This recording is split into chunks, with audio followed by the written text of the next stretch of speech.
So, my grandmother, so for your design, I want you to keep it really simple. So, I want you to choose a tree form.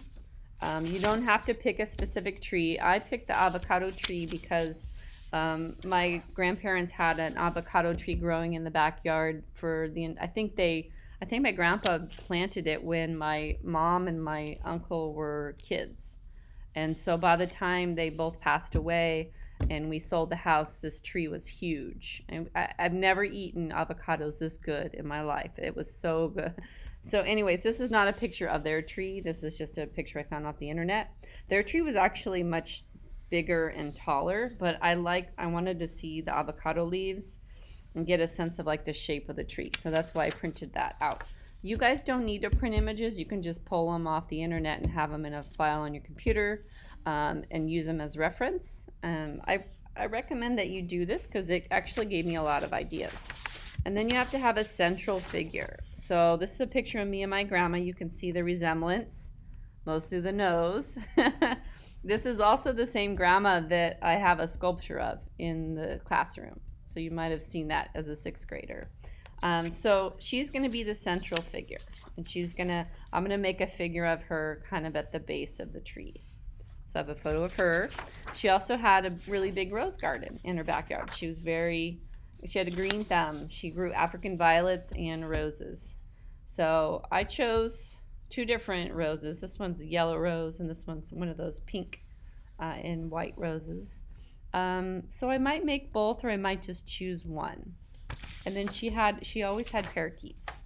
So I'm going to put a parakeet in there, probably several. So you only have to choose two symbols. So I chose a rose and a parakeet. My grandma is going to be the central figure, and I have a tree. So those are the elements that you're going to be putting in your drawing. So yeah. Are we able to do more than two or no? I honestly wouldn't recommend getting too complicated, Gabby, because it's going to take you quite some time to make all this. I'm trying to keep it simple for you guys. If you're feeling ambitious and you have time at the end, yes, you can add more, but I wouldn't get too crazy. Okay, because it is really going to take you quite some time to make this. Okay, so now we have to really think about symmetry. One of the requirements of this assignment is that it is symmetrical, which means that it's the same on both sides. So I recommend that you use a ruler and you make some measurements. So let's say, and this is probably going to be like the actual size of my tree on this piece of paper. In fact, I might even use this piece of paper to put my actual clay on when I start building it. This is just a regular piece of drawing paper that I gave to you guys. Not a huge piece, just like the paper size. I think I'm going to make the base about 4 inches. So I'm going to just draw a 4-inch mark there. And then I'm going to figure out kind of like... paper? I prefer you use a drawing paper because you're going to be coloring on it and then maybe putting your clay on it. Okay, thank you. You're welcome. Can we use like a mixed media sketchbook? Sure. Okay. Okay, so I went up about 5 inches. This is just a guide. You guys don't have to do yours this way. I'm just doing this to kind of figure out where I want my tree trunk to end and where I want it to start. Now, if you were building this as a standing figure, the base would have to be pretty substantial because it holds the weight of all of it. But because it's going to be a wall piece, that's not as important. All right, so I've got my trunk here, and it is the same on both sides, and I'm really making an effort to make it the same on both sides. So this is my plan here, I might even need some tracing paper or something, or I could just eyeball it, but I need to kind of come up with like limbs that are going to be put together. So what I'm going to do is draw some negative space in here. I'm keeping it simple. This is my negative space, and you'll see in a minute what I'm doing. Negative space is the space around the limbs. And you'll see this really, when you look at the traditional Tree of Life sculptures, you're going to see this negative space. Okay, and then I'm going to use this negative space to help me sculpt the actual limbs. And your limbs have to be attached or your tree is going to fall apart. And I'm going to teach you how to make coils out of clay to make these limbs. If you want to use tracing paper, you could trace this side and flip it over and do the exact same thing on the other side. That is an option. Or you can just kind of eyeball it like I'm doing.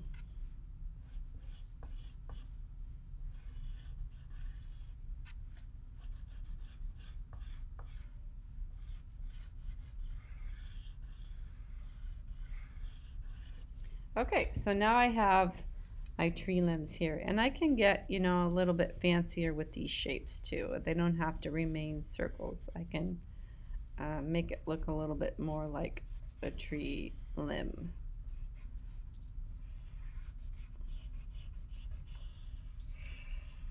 Don't make these too skinny because this is where you attach all of your shapes. So if these are tiny little tree sticks, they're not going to work as a clay structure. I really want you to watch this as an example, but have a completely different design when you guys do yours, okay? I don't want you to copy mine. I want you to make up your own. This is just an example of how you might go about doing it. I might take my eraser here and clean up my little negative space areas a bit so I have room to draw other things and color it in.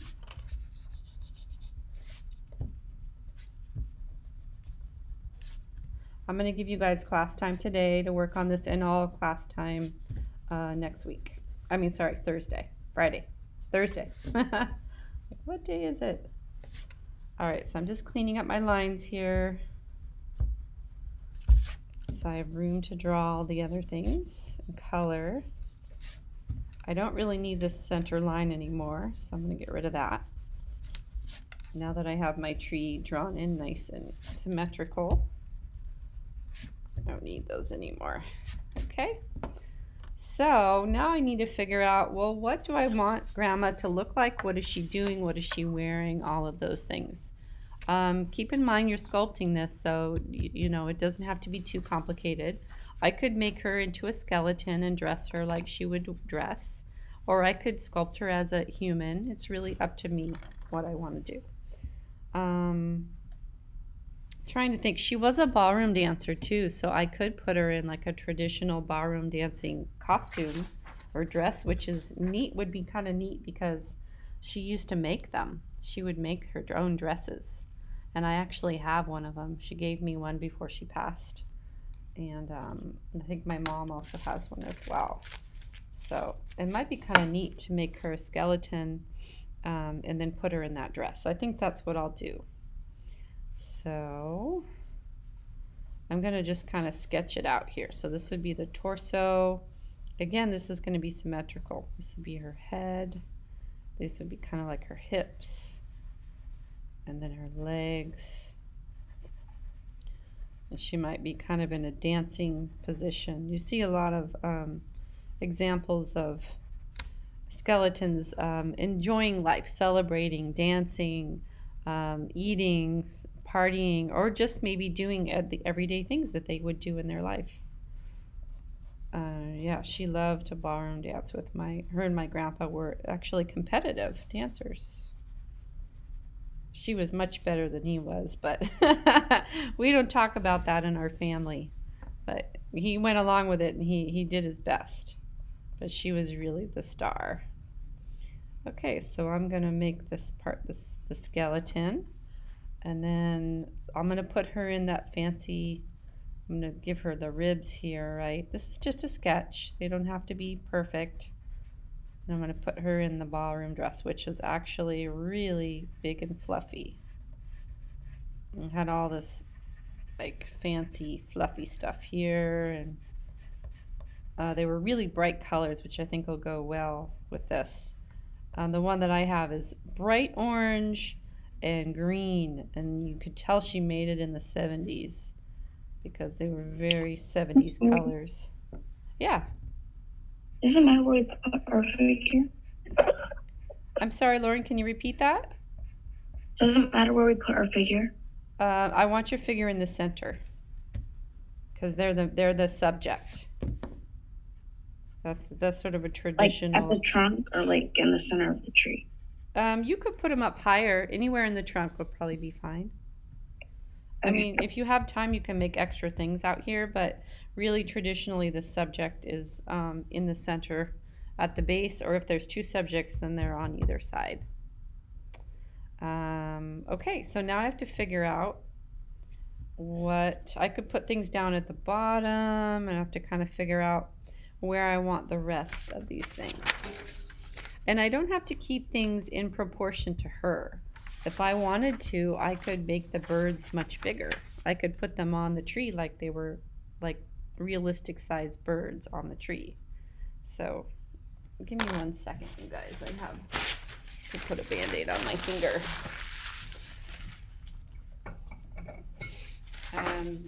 Yeah, she had a parakeet for as long as I remember, from when I was a little kid. She always had a little parakeet. Miss Manager, Yeah.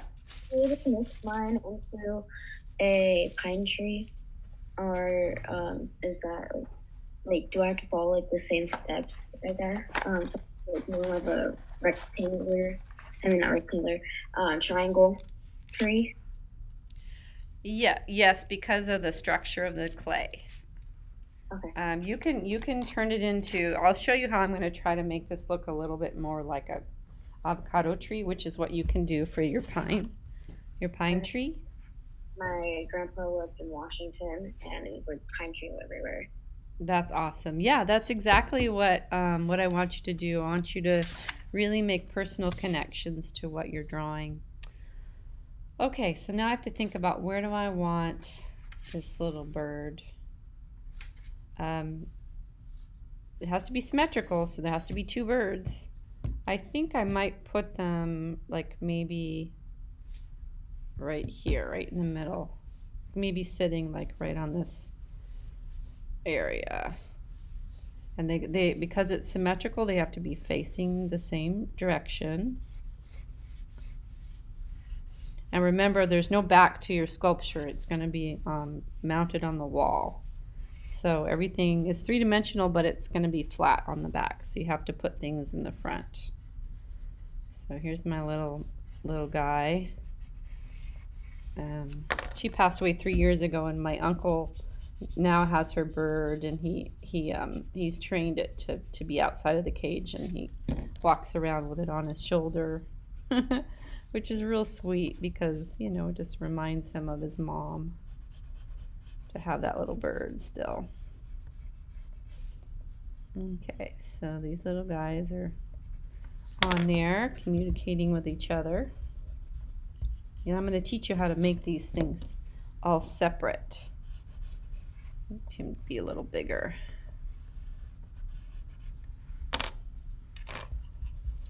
And this sketch, you know, like I said, doesn't have to be perfect. It's just for a way for you to kind of get your ideas out before you start sculpting your piece. All right, so they're my little Petey's. Maybe give him a little wing, and I'll probably paint all this like stuff on him later. I'll add that color later. And then the roses. So where do I put the roses? And which rose do I choose? To think about the fact that I have to sculpt these things. I'm also going to add some avocado leaves. So let's think about the leaves first. I might want like a bunch of leaves here. And remember, it's symmetrical, so what you do to one side, you have to do the other side. There can be slight variations, like if I wanted to tilt the bird's head this way on this side and this way on this side, I could do that. But I'm really looking for certain basic principles of design here. Balance, I have a question. Sure. I'm doing mine after a mango tree, and its base is kind of tilted. Mm-hmm. Is that okay, or do I have to make it like symmetrical and going straight up? If you make it tilted, that's okay, but as long as like it tilts and it tilts and it tilts and it tilts. You see what I'm saying? Like Oh, okay. it can't be. I want you to really focus on, the things you're choosing are symbolic. This tree doesn't really Mm-hmm. look like this tree, right? Mm-hmm. It looks very different because I'm building it out of clay, but it's symbolic. So to make it look more like the avocado tree, I'm putting avocado leaves on it, and guess what else I'm going to put on it? Avocados? Avocados. Exactly. So you might want to put your mangoes on there. So I might have avocados kind of hanging down like that. Maybe I could have it hanging from those little wires. You guys won't have the wires, but if I were to be making this, in the studio, I would let you guys use those. Okay, so I put the avocados there, and maybe I have one in the middle. And if I don't want to get too complicated, maybe I don't even need the roses. Maybe I just have the birds and the avocados. Maybe those are my two symbols. But if I did want to put the roses, maybe I put them. How about this? I put them around her feet. So just a pile of beautiful roses kind of around her feet. Do that. If you really want to get fancy, you could also turn this into some type of candelabra. So you could add like little cups for tea lights. Right now they have those really beautiful tea lights that you can buy that are just, you don't have to actually light an actual candle, and they look so realistic. I just bought a bunch for Diwali. My son's Indian, so we're going to celebrate Diwali. And I've just bought a bunch of those tea lights for the house. And they're beautiful. They flicker, they look realistic. So if you wanted to, you could make little candelabra holders here for your candles. I think I need a couple more little avocado leaves just to balance it out. Maybe a few more avocados and the roses. Okay, so once you have your sketch, then you're going to give it some color. And for this, I really would like you to go back and look at all the different colors that exist in those beautiful Tree of Life sculptures, and try to really think about how you're going to paint your tree. So I think I'm going to go for like an avocado green color for my trunk. Remember, this is not literal. What that means is it doesn't have to look realistic. So my tree is going to represent avocados. The trunk is going to be green to represent. I'm using chalk pastel. You can use whatever you have at home. You can use crayon, you can use paint, you can use colored pencils, chalk, pastel, oil pastel, whatever you have. It's fine. I like chalk because you can create a nice like fade quickly just by smearing it.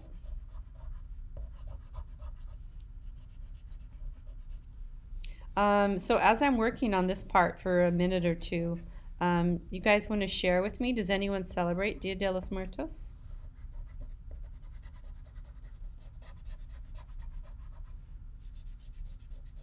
No one here celebrates it? Really? Surprising to me. I know a lot of people that celebrate it. Does anyone? My grandma does. She does? Yeah, but in Mexico.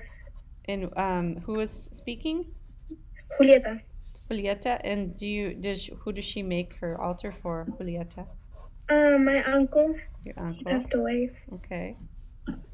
Does she ever share with you her pictures of it? Not really because, well, I don't know. But my mom says they go to something called the Panteon where they basically celebrate for them. Oh, yeah, that did they do the drive-through one this year? No, No, okay. That's really neat. Have you ever gone? You've never gone to one of the celebrations?